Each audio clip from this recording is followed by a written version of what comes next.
Partir vivre à l'étranger. Et oui, beaucoup de personnes souhaitent partir, quitter Paris parce que c'est difficile, ou quitter le pays d'où ils viennent.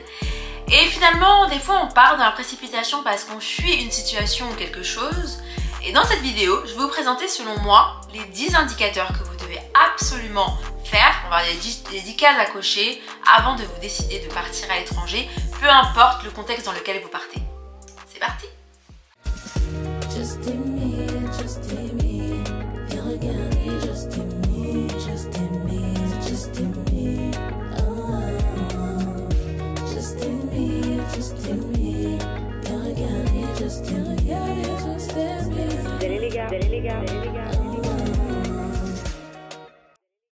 Allez les gars, j'ai un petit micro, je ne l'ai pas accroché parce que je voulais plus de qualité.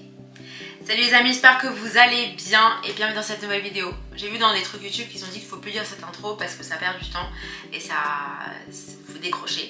Donc je vais juste te dire, allez les gars, tout de suite on commence avec la vidéo. Aujourd'hui les amis, je vais vous donner les 10 conseils qu'il faut avoir et surtout bien retenir avant de vouloir aller à l'étranger. Moi ça fait maintenant 6 mois que je vis à l'étranger actuellement. Je suis à Montréal. Mes cheveux aérobiques là, ça va pas du tout. La première chose que vous devez savoir si vous voulez vivre à l'étranger ou si vous voulez partir. Donc j'avais déjà une petite vidéo sur Instagram où j'avais dit qu'en gros, première chose à savoir c'est de choisir sa destination. Quand on a choisi la destination, on choisit la ville dans cette destination où on veut aller. Il faut savoir que pour choisir une bonne destination, il faut qu'elle réponde à vos critères. Donc le pourquoi est très important. Mais là j'empiète sur ma deuxième partie. Donc en gros, tu choisis la destination et tu choisis la ville. Ça c'est une erreur que moi j'ai faite, dans le sens où j'ai choisi la destination, Canada, et ensuite j'ai choisi la ville, Toronto. Et finalement, à la dernière minute, j'ai changé de ville, j'ai pris Montréal. Et le problème c'est que je ne me suis jamais intéressée à Montréal. Donc en arrivant à Montréal, je pensais que Montréal c'était Toronto en français. Alors que pas du tout. Pas du tout. Voilà, donc très important, je ferai une vidéo sur Montréal et ce que j'en pense. Mais en tout cas, c'est hyper important les amis de choisir la ville, d'étudier la ville où vous voulez aller, de savoir un petit peu si ça répond à vos attentes professionnelles, personnelles et à horizon 1, 2 ans ou 6 mois. Ok? Deuxième chose, le pourquoi. Pourquoi vous partez à l'étranger? Pourquoi vous quittez cette terre, votre terre d'enfance et vous décidez d'aller à l'aventure dans un autre pays? Le pourquoi il est hyper déterminant parce que le pourquoi va déterminer votre aventure. Si vous ne savez pas pourquoi vous partez, vous allez vite revenir. Voilà. Ensuite, le troisième point, la langue. Est-ce que vous allez dans le pays? Du coup, ça va un peu avec le pourquoi, mais est-ce que la langue du pays est une langue qui vous convient? Est-ce qu'il parle français? Est-ce qu'il parle espagnol? Est-ce qu'il parle chinois? Est-ce qu'il parle whatever? Mais en tout cas, la langue est super importante parce que la langue peut être une vraie barrière. Moi, je me rappelle quand j'habitais au Mexique. Yes. Quand j'habitais au Mexique, je comprenais tout l'espagnol, mais j'avais vraiment du mal à parler. Et du coup, ça m'a vraiment freinée pendant genre 1 mois et demi. Et heureusement que ma pote Solène, elle m'a vraiment forcée à m'exprimer. Parce que quand t'as la barrière de la langue, oh my god, c'est vraiment dur parce que t'as du mal à t'exprimer. Tu veux dire des choses, tu comprends, mais t'as du mal toi-même à dire la suite. Donc la langue, elle est hyper importante. Si bien sûr vous êtes dans une démarche d'apprendre une nouvelle langue, n'ayez pas peur d'aller vers les gens. Ils vont jamais se moquer de vous comme les Français. Au cas où vous arrivez pas, ok? Donc la langue. Donc on a dit la destination, le pourquoi, la langue et ensuite les finances. Les finances les amis c'est très important dans le sens où en fonction de la destination que vous avez choisie, le pourquoi vous y allez, est-ce que j'y vais pour faire de l'argent, est-ce que je vais pour faire de l'humanitaire, est-ce que je vais pour apprendre une langue, whatever. Quand vous arrivez dans un pays, généralement vous n'avez pas tout de suite trouvé un logement, vous n'avez pas tout de suite trouvé un travail. Ça je parle dans le cadre où vous partez vraiment genre en mode je pars vivre à l'étranger, mais si vous allez bien sûr dans un cadre scolaire, il faut aussi préparer le financier, donc demander des bourses, voir si vous avez le budget pour l'appartement et forcément, en fonction du pays où vous allez aller, le prix de la vie, le coût de la vie ne sera pas le même. Donc si vous n'avez pas d'argent, je ne vous cache pas que ça sera compliqué. Pour la long story short, si vous voulez que je partage un peu mon anecdote, je suis partie en Irlande pour mon stage de fin d'études et je pensais que l'Irlande était comme juste l'Angleterre, en plus petit et moins cher. Donc j'avais pas fait ma recherche sur la destination. Je suis partie parce que j'ai trouvé mon stage en dernière minute. Au niveau de la langue, je savais qu'il parlait anglais, j'allais me débrouiller, mais j'avais pas prévu qu'il parlait anglais avec un accent très compliqué. Et troisièmement, j'avais minimisé l'impact financier, dans le sens où je pensais que c'était moins cher que l'Angleterre, donc il valait mieux aller en Irlande. Et finalement, je me suis retrouvée dans un pays qui était quasiment aussi cher que l'Angleterre. Et j'ai galéré en plus de ça à trouver un logement parce que je n'avais pas étudié la destination en amont, sinon j'aurais su qu'il y avait des problèmes de logement à Dublin.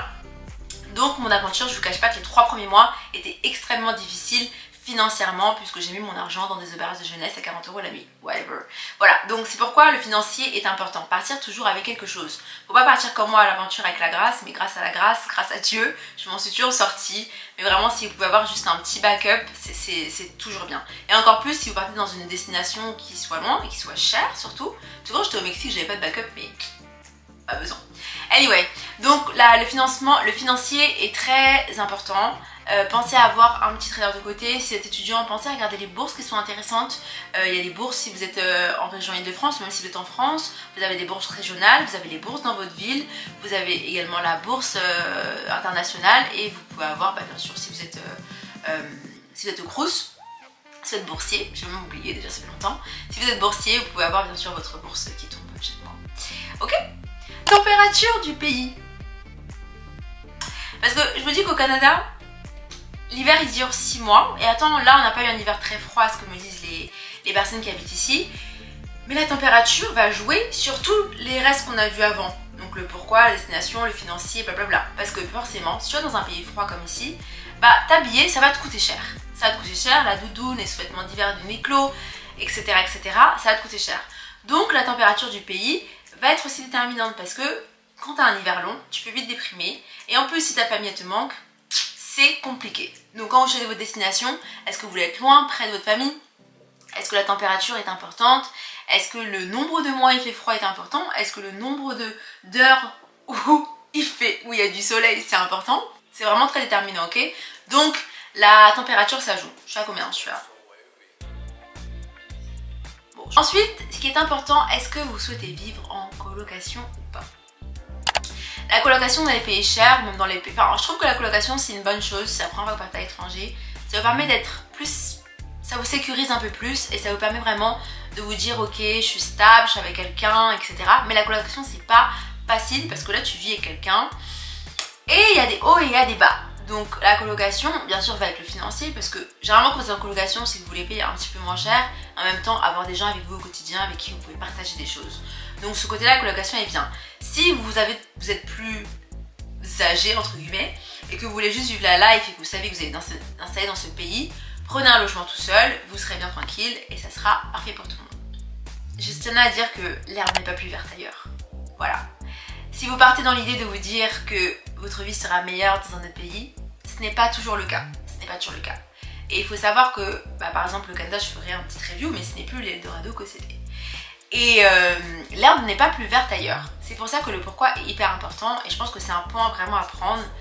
Ne partez pas d'un pays parce que vous fuyez quelque chose. Parce que vous allez retrouver dans un autre pays et vous allez reproduire exactement le même schéma. Bien sûr, on peut fuir des situations qui nous empêchent d'avancer, de vivre et on sait pourquoi on quitte l'endroit où on part, mais ne pensez pas que tout sera meilleur parce qu'au final, des fois en fait, si ton... J'ai répété sur du coup le prochain point, c'est la préparation de ton voyage. Donc qui va forcément avec le pourquoi et le reste. Mais des fois tu pars à l'étranger, ok? Et tu pars pas avec une vision de ce que tu veux faire à l'étranger. Si tu pars sans vision, ça veut dire qu'en fait tu vas juste changer de pays, changer de ville, mais tu vas garder tes habitudes que tu avais dans ton pays. Donc en fait ce que tu fais c'est que tu installes ta vie ailleurs, mais tu ne démarres pas une nouvelle vie, tu ne démarres pas une nouvelle expérience. Et ça les amis, that's the trick. Donc en tout cas hyper important. Je sais pas à combien j'en suis là, mais je dirais que j'ai quand même fait le tour de ce que je voulais partager au niveau des raisons qui vont vous pousser à partir à l'étranger et sur lesquelles vous devez vraiment vous arrêter, parce que moi c'est des points sur lesquels je ne suis pas entièrement arrêtée. Je vais pas vous mentir, je ne suis pas entièrement arrêtée, mais la chance que j'ai, c'est que j'ai fait beaucoup de pays à l'étranger et du coup je sais m'adapter. Mais si c'est à refaire, il y a certains points que j'aurais vu forcément différemment. Alors en tout cas n'hésitez pas à me dire vous dans quel pays vous êtes allé, où vous êtes installé, est-ce que vous êtes expatrié, est-ce que vous êtes en VIE, est-ce que vous êtes en séjour étudiant, échange académique, et me dire comment vous vivez votre préparation à l'étranger ou comment vous êtes, quels ont été les bloquants pour vous, quelles ont été les contraintes et quelles ont été les déceptions aussi. Parce qu'on ne le dit pas souvent mais des fois on arrive, on s'est imaginé quelque chose d'une destination ou une autre, d'une vie qu'on pourrait avoir et quand on arrive on se rend compte que cette vie n'existe pas en fait. Ça n'existe pas et ça fait mal. Ah oui, dernière chose, si vous êtes très famille et que c'est difficile pour vous d'être loin de vos proches, essayez de choisir une destination qui soit pas très loin du pays où vous êtes. Et si vous avez loin, préparez-vous à avoir une petite période de dépression, quoi, parce que la famille manque. Et moi, pour la première fois, pas la première fois, mais ma famille me manque généralement quand je pars à l'étranger, mais particulièrement là parce que je ne sais pas quand je reviens. Du coup, là, je me dis, ah là là, je rate tout, et puis ils ratent aussi des trucs de ma vie, tu vois. Et that's life. That's life. C'est la vie qu'on a choisie, qu'est-ce que tu veux. Donc les amis, dites-moi en commentaire, n'hésitez pas à vous abonner à la chaîne si ce n'est pas encore le cas, mettre un petit j'aime si vous avez apprécié la vidéo et si vous avez apprécié la qualité du micro. Je ne sais pas si ça va bien donner, mais en tout cas, je le tiens comme ça depuis 10 minutes, j'espère que ça va le faire quand même. Je vous souhaite à tous une très bonne soirée, une très bonne journée, peu importe quand vous regardez cette vidéo. En tout cas, ça me fait plaisir d'être avec vous sur YouTube. Et n'oubliez pas que vous êtes une créature merveilleuse. C'est pas moi qui l'a dit, c'est Dieu. Allez, cheers! On change la fin. Cheers!